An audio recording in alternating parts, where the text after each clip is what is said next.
sering dianggap tidak bermakna.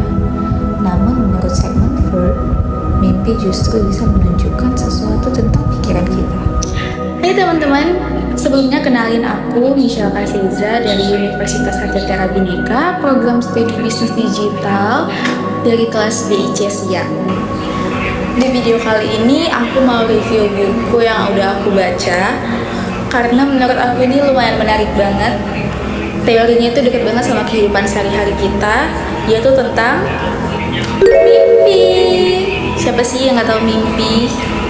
Nah, sebelum masuk ke isi, buku yang aku pilih itu berjudul Dream Psychology karyanya Sigmund Freud, yang kayak gini covernya. Jadi sebelum masuk ke isi, aku itu mau sedikit jelasin dulu tentang penulisnya dan bukunya. Siapa sih yang nggak tahu Sigmund Freud? Sigmund Freud itu adalah seorang tokoh penting dalam bidang psikologi, khususnya dalam teori psychoanalysis, yaitu dikenal sebagai orang yang banyak membahas tentang pikiran bawah sadar manusia. Menarik banget, benar-benar menarik sih.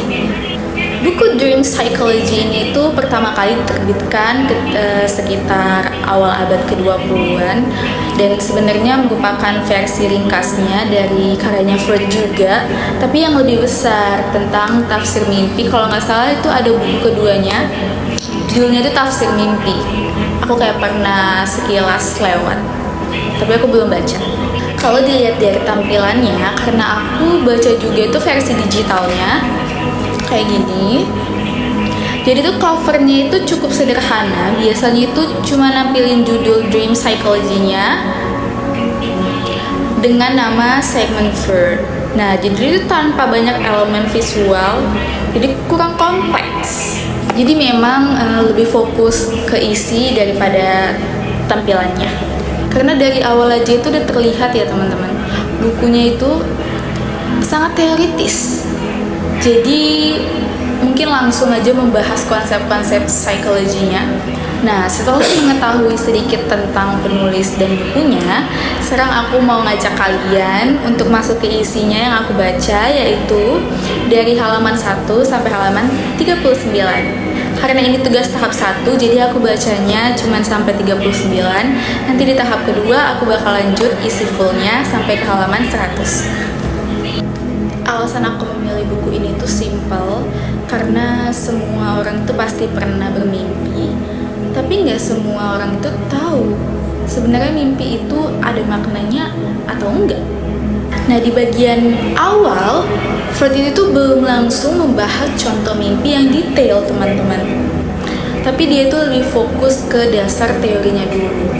Jadi dia itu seperti mengajak kita pembaca itu untuk memahami dulu sebelumnya mimpi itu apa sih sebenarnya. Nah, menurut Freud, mimpi itu bukan sesuatu yang terjadi secara acak. Selama ini mungkin kita itu sering menganggap mimpi itu hanya bunga tidur atau sesuatu yang muncul begitu saja tanpa ada maknanya atau artinya. Tapi Freud itu justru punya pandangan yang berbeda. Dia tuh menjelaskan bahwa mimpi itu berkaitan dengan aktivitas mental kita, terutama bagian yang kita tidak sadari. Di sini juga Freud membahas tentang dua bagian dalam pikiran manusia, yaitu pikiran sadar dan pikiran bawah sadar. Dalam kehidupan sehari-hari kita itu tidak selalu bisa mengekspresikan semua hal yang kita rasakan atau kita pikirkan. Kadang ada keinginan, emosi, atau bahkan pikiran tertentu yang kita tahan-tahan. Bisa itu terjadi karena alasan sosial, rasa tidak nyaman, atau memang tidak memungkinkan untuk kita ungkapkan. Nah, di buku ini, Freud ini tuh menceritakan hal-hal seperti itu tidak hilang begitu saja. Semua itu tetap tersimpan di dalam pikiran bawah sadar kita. Ketika kita tidur, kondisi pikiran kita itu berubah. Kita nggak lagi ngontrol pikiran kita sepenuhnya seperti saat kita sadar. Disitulah pikiran-pikiran yang tersimpan tadi bisa muncul, tapi bukan dalam bentuk yang jelas, melainkan dalam bentuk mimpi. Biar lebih jelas ceritanya, jadi aku mau ceritain lebih jelas dari cerita sebelumnya, karena apa sih, gimana sih gitu kan. Jadi yang menarik dari ceritanya si Ferd ini, dari bukunya si Ferd, dia tuh menjelaskan bahwa sebenarnya mimpi itu tidak menampilkan makna secara langsung. Karena kan mimpi itu seringkali ya terlihat aneh, tidak logis, bahkan seperti potongan-potongan kejadian yang gak ada hubungannya sama sekali. Nah, hal itu terjadi karena mimpi itu menggunakan simbol ternyata. Jadi apa yang kita lihat dalam mimpi sebenarnya itu bukan makna yang sesungguhnya, melainkan cuman permukaan gambaran aja. Nah, Ferd juga membedakan antara isi mimpi yang tampak dengan makna tersembunyi di balik mimpi tersebut. Isi yang tampak itu adalah apa yang kita ingat ketika kita bangun, sedangkan makna tersembunyinya adalah arti sebenarnya yang ada di balik mimpi itu. Jadi untuk memahami makna tersebut, diperlukan proses penafsiran. Nah, hubungannya dengan kehidupan nyata apa?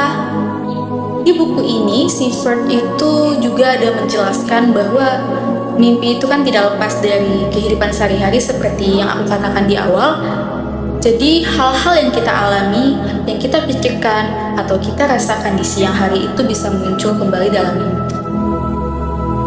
Namun biasanya dia itu tidak muncul dalam bentuk yang sama, melainkan udah berubah atau udah bercampur dengan hal-hal lain.